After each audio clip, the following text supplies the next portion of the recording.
Namaskar. Welcome to the Prout Day at the Ananda Marga Summer Conference 2021.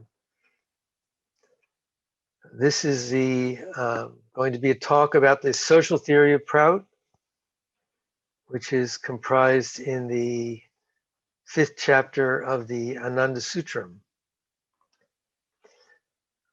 First, I'll explain that for those of you who are new, Prout stands for Progressive Utilization Theory, which is the socioeconomic theory of Ananda Marga.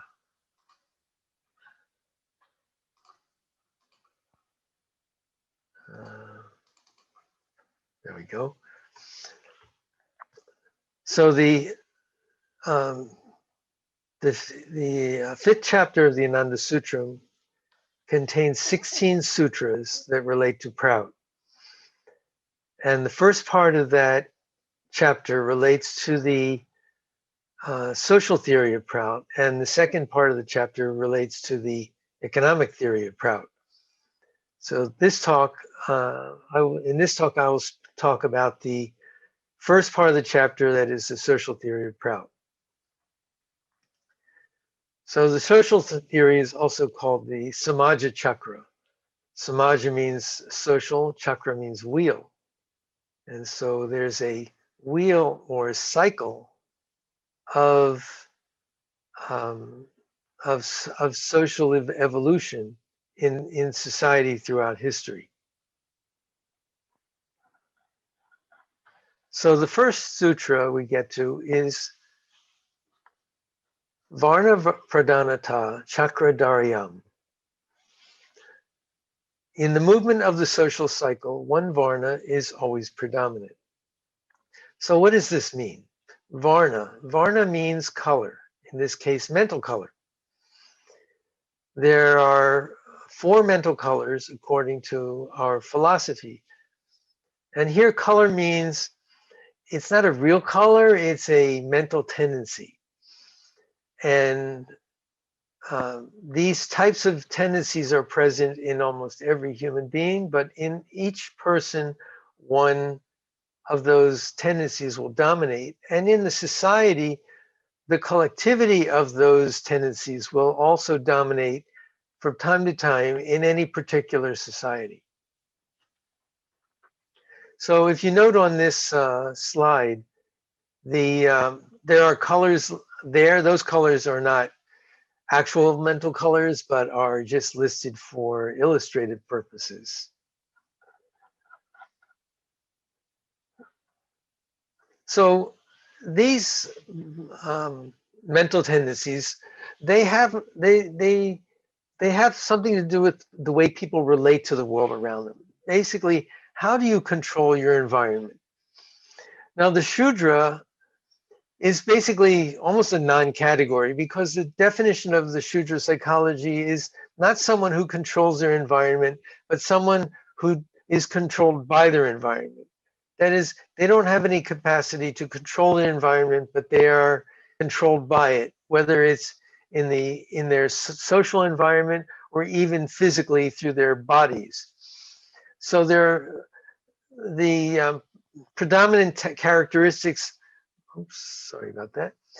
Predominant characteristics of the Shudra are laziness or irresponsibility. Shudras generally don't work of their own volition, but they work due to compulsion or pressure from outside sources or other people who may not have Shudra mentality or will have Vaishya, Vipra, or Kshatriya mentality. In a sense, there's no such thing as a Shudra era in society, because the Shudras by themselves collectively don't have the capacity to have a social structure due to their mental tendency. It is the Kshatriyas who form a society due to their ability to use their minds and certain of their mental tendencies to control the society. So the Kshatriyas, they're people who, by use of their physical, mental, and social environments, or they control their physical, mental, and social environments through the application of physical power, or self-discipline or mental determination. Example of this is military, dictators, bodybuilders, athletes. These are people who exhibit Khatriyan tendencies. So in history, you will find Khatriyas, well, let's say most of human history is comprised of Khatriyan control of society. All the histories of all the different kingdoms and all the different wars and things that happened throughout history mainly are done through Khatriyan domination. The Shudras are the ones who go and fight for the Khatriyas. But the Khatriyas will fight also, but they generally use the power of the Shudras to get their work done. But in later human history, the Khatriyan power waned a little bit because they found that by use of people's mental power, that is, by using advisors, they could get information that would make their power stronger. And slowly, the Vipras, or the people who control their environment by mental power, came to become dominant over the Khatriyas. Vipras are people who they control their physical, mental, and social environments through intellectual power. Examples being politicians, teachers, religious leaders. These are people who use their intellectual power to control their environment. They also control the Khatriyas. So if the Kshatriya, let's say in military, Kshatriya may be a general, but the general has advisors who tells him what to do. Who does the analysis? Somebody does computer analysis and somebody does strategic analysis. Now the Kshatriyas will have some Viprian tendencies, but the Vipras, and particularly like in the United States, where by law the military is controlled by the democratically elected government, which are Vipras. So in the United States, the Kshatriyas are legally controlled by Vipras. Now, actual activity may be a little different, but by law is like that. Then you have the Vaishyas. What are Vaishyas? Now, Vaishyas are people who, through control, will control their physical, mental, and social environments through manipulation or accumulation of physical resources, basically by accumulation of wealth. Examples are businessmen and even farmers are considered Vaishyas. So the Vaishyas control is not by, well, for example, Kshatriyas and Vipras also acquire wealth, but they use their wealth. They acquire wealth for their own enjoyment or for the enjoyment of others, but they acquire wealth to be used. Vaishyas acquire wealth for the sole purpose of acquiring wealth. That's their psychology. They acquire more and more wealth. They have no choice but to acquire more and more wealth. Whether they need the wealth or not is not material. It's the importance of having more and more wealth. And their power comes from the amount of wealth that they acquire. Sorry about the slides. So in every society, one of these psychologies is predominant. Now, obviously in the United States right now, the Vaishyan psychology is dominant because the power of money rules every aspect of society. And in a Vaishyan society, the Vaishyans basically compel everybody to think and act like they do. Even the Vipras and Kshatriyas are motivated by compulsion through the acquisition of wealth. So in the Vaishyan society, all the tendencies are sublimated to the Vaishyan psychology. Now, these situations are not always so real clear. There are multiple tendencies that can be at play in any given society. One that I'm familiar with is in the Philippines. This is a society which is dominated by Vaishyas. However, the general collective psychology is more Kshatriyan. I'll give you an example. And my apologies to Filipinos, but you probably understand what I'm talking about. In the Philippines, if two people are driving a car and these two cars get into an accident, it's very common to see people get out of their cars and start fighting with each other. I mean, physical fighting. In the United States, what will happen if two people get into a car accident? They'll get out, inspect the damage, and then they'll fill out insurance forms. A little bit different way of handling things. Now, the problem in the United States is there is a growing disturbing behavior called road rage, where people committing violence on the road just because of bad driving habits. Somebody just cut somebody off, and then somebody's firing a gun into their car. Rather odd, but that's human behavior. So you'll see various behaviors in different societies, and you'll also see sometimes the people who control the government and control the institutions of society may not necessarily be representing the dominant psychology, and that's a situation of exploitation, where people who have a certain mental tendency are not able to control their own lives, but their lives are being controlled by others. Particularly in the Vaishyan era, the Vipras and Kshatriyas are basically forced into Shudra mentality, because the Shudra mentality is primarily one of physical enjoyment. Just enjoy and forget everything else.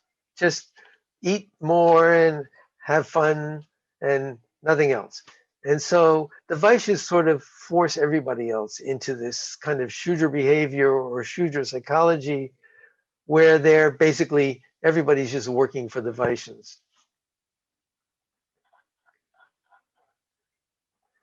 Okay. In the next slide, we see the next sutra, which is Chakrakandre Sadvipraha Chakra Niyantraka. Located in the nucleus of the social cycle, Sadvipras control the social cycle. What is a Sadvipra? Well, before we get to that, what is the nucleus of the social cycle? That is an interesting point. So the nucleus of us, well, if we talk about the social cycle as a wheel, the nucleus is the hub, but we don't have a physical situation here. So what is the nucleus around which society revolves? In this case, the nucleus is an ideology. It's a concept. Now, in Prout theory, the concept of a Proutist society would be the entire society would revolve around one ideology. That is a spiritual ideology that involves the entirety of human life. And when an ideology is like that, society can revolve around that. Regardless of which Varna is dominant, you could have an ideology which is the controlling factor of the society. So in this sutra, it says the Sadvipras are located in the nucleus of the social cycle, which is that spiritual ideology.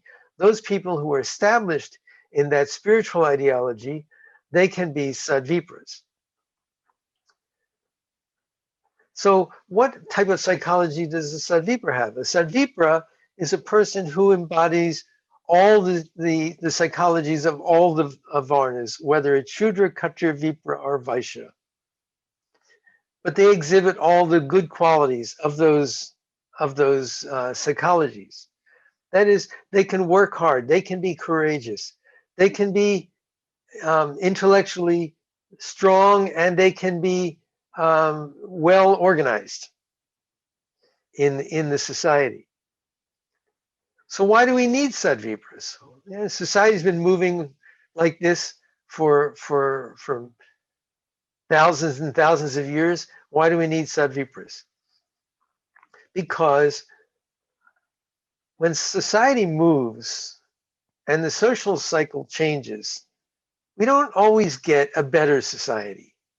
People try, there's been changes in society, new groups come in, old groups go out, civilizations grow, civilizations die. Sometimes there's something that goes better for people, sometimes it goes worse for people. What the Sadvipras will do is the Sadvipras will ensure that when society evolves, that evolution will work for the benefit of humanity and not to the detriment of humanity. That's why Sadvipras are needed in the nucleus of the social cycle. Let's talk about how the social cycle moves.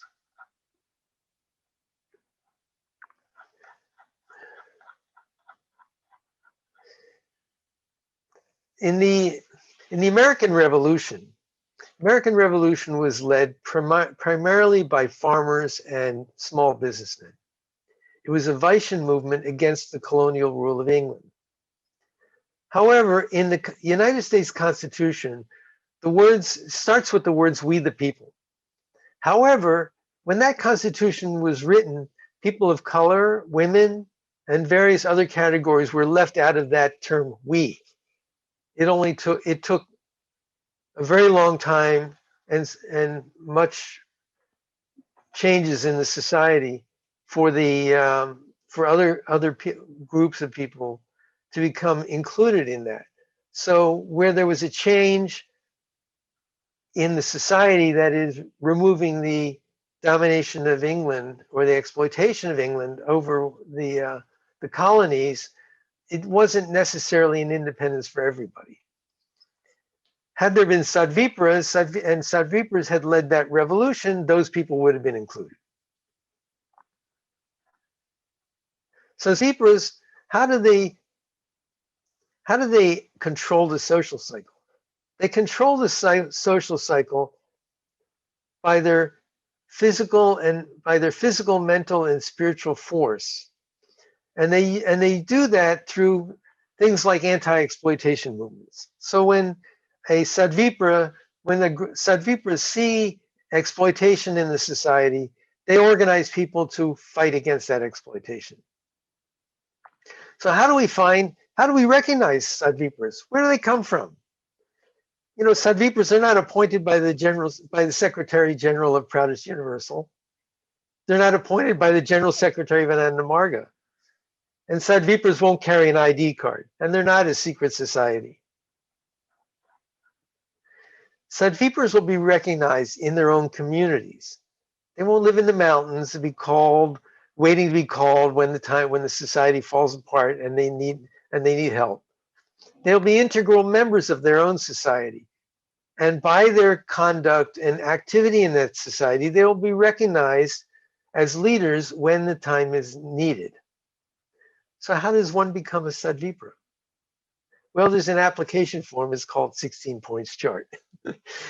Because Baba said, those who follow 16 points, they're Sadvipras. But nobody will know when you fill out that 16 points chart whether you're a Sadvipra or not. You may not even know. But we all have to make efforts. Let's move to the next slide. Shakti Sampatena Chakra Gati Vardhanam Kranti. Now this sutra talks about the movement of society. Accelerating the movement of the social cycle by application of force is known as evolution. Okay, the social cycle moves on its own, but sometimes some forces is applied to move it ahead. So, for example, a good example is in England, when back in the I think it's the 16th century, 13th century, when the king was forced to sign the Magna Carta, giving up some of his power, his absolute power. That was an evolution of society.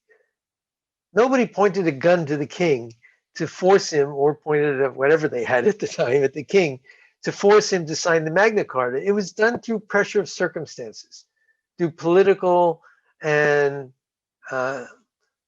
not exactly military force, but through economic force, political force, the king was forced to sign the Magna Carta, and that provided some evolution in society.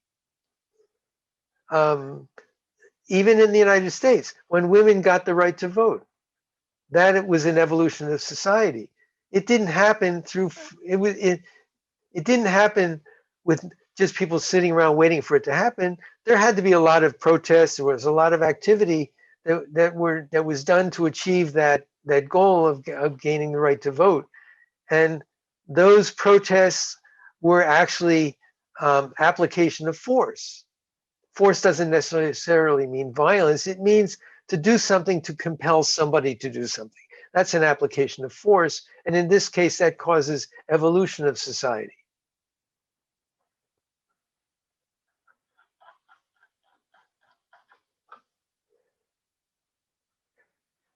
The next sutra is Tiva Shakti Sampatena Gativardhanam Viplava. Accelerating the movement of the social cycle by application of tremendous force is called revolution. Okay, so we have evolution and we have revolution. Okay, so Tivra, meaning tremendous, sudden, and severe, it means happens very quickly. And an application of tremendous force, large force, the social cycle has moved ahead. Well, we've seen some notable revolutions in history, the Russian Revolution, the French Revolution. The American Revolution may be called a revolution, may be called an evolution. Hard to say in this case, because it took place over a long period of time. And of course, there was a war, but it was not the type like that happened in France, where the king was beheaded, or in Russia, where the Tsar was assassinated. So, but in these cases, we see revolution occurring, and these transform the society. And revolutions are doesn't mean just you change the government. A revolution is something that just not only changes the government, but changes all the institutions in the government. It completely transforms the social structure. This usually applies. It applies predominantly to the end of the Vaishyan era, where there's a Shudra revolution, which causes a complete transformation of society. But it can also occur in other eras. If there's a sudden change, for example, there was a big change in the French Revolution, but the problem with the French Revolution is it wasn't successful. Eventually, it went. There was a counter. Well, we'll get back to that later. But there was a movement that brought back the monarchy. In the next sutra, Shakti Sampatena Viparita Dharayam Vikranti. Reversing the movement of the social cycle by application of force is called counter-evolution. Oops, sorry about that. Just lost my screen here.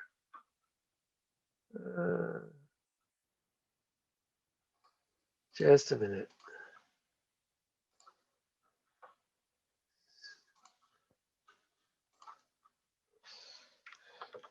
Technical difficulties.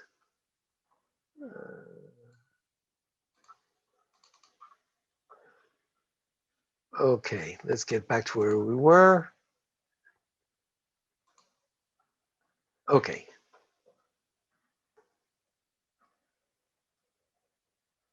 Okay. Okay, sorry about that. Okay, so reversing the movement of the social cycle by application of force is called counter-evolution.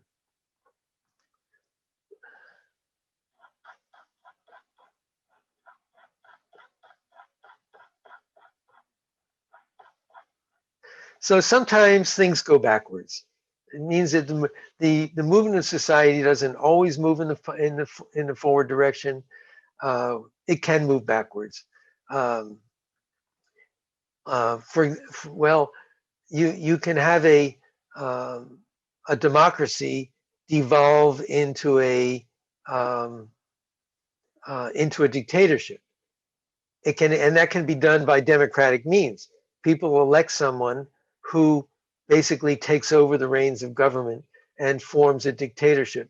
It's not done by force, that is by violence. It's done by manipulation of the government, and that's a counter-revolution, a counter-evolution. Let's see. Right, we're on counter-evolution. Now, in the next one, Tiva Shakti Sampatena Viparita Daryang Viplava, Prativiplava. That's a counter-revolution. And that's, say, you have a democratically elected government, and that government is overthrown by a military coup. That could be, in some cases, a counter-revolution. In some cases, that democratically elected government is just a front for military rule. So in that case, it wouldn't really apply. It would only be a change in the government, but not necessarily a change in the social structure. But in some cases where there's a reversion back using tremendous force, that could be called a counter-revolution.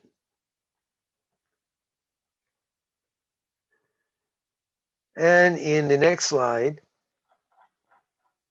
Purnavartanena Parikranti, a complete rotation of the social cycle, peripatetic evolution. That is, what this sutra says is that even though this cycle moves from one era to the next, it will keep moving. It is cyclic. It will go from Kshatriya to Vipra to Vaishya, and then back again through a temporary Shudra revolution to Vaishya, Vipra, and Kshatriya, with various backsliding from time to time due to various social situations. But this is what comprises a social cycle, that it moves ahead, it moves from one era to the next, and it keeps on going. Baba didn't really explain historically how these all applied. A lot of the philosophy that was given is given to us to analyze so that we can figure out where we are. Proud is not a rigid theory. Actually, I believe that Baba gave it the word theory because theory is something which is in process. A theory is something which has to be proven. A theory is something that you have to work on and develop and evaluate and prove. And that's what we do with Proud. Baba once Baba said that he gave Proud to us. Proud belongs to the humanity, and it's up to us to develop it and to understand it.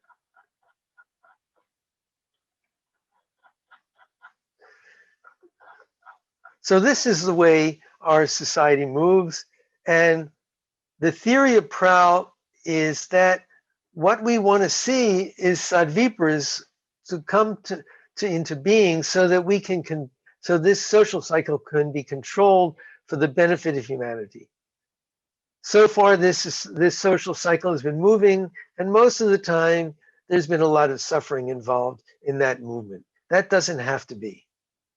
And so we would like to see Sadvipras come to the fore as spiritualists and leaders in the society to make our society one that is more suitable for human beings and actually more suitable for spiritual practices, which is really what we're here for.